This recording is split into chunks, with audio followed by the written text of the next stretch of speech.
Thanks for that report.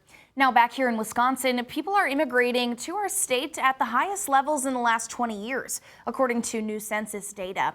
At the same time, population growth by birth rates continues to decline. Toby Moore breaks down the data and the reasons behind the trends.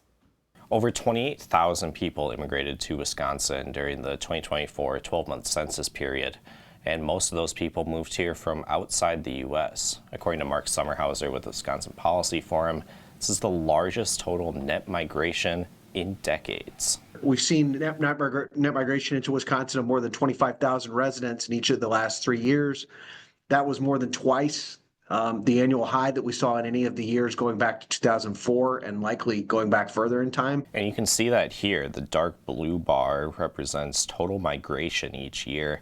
It's below 5,000 for most of the 2010s, increases 2017 to 2019, dips during the pandemic, and then a big increase these last 3 years. Sommerhauser says there's a couple of factors at play here, but the biggest reason is a rise in immigration everywhere in the U.S. And that is something that is literally influenced all 50 states.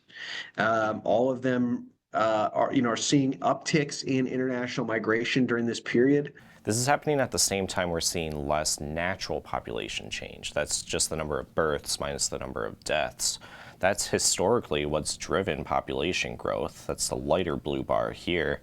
But that's changing with the declining birth rate and the oldest of the baby boomer generation reaching their late 70s. The increase in mortality combined with the declining birth rate has put our state and many other states in a position where it's no longer a sure thing that we're going to see an increase from natural change every year. And that makes changes to Wisconsin's population less predictable. And international migration from one year to another can be wildly different.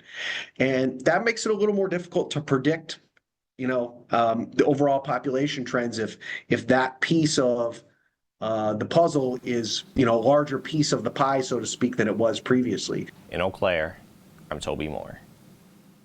Thanks, Toby. That report only collected data at the statewide level, not by county or region. You can read more on WQOW.com.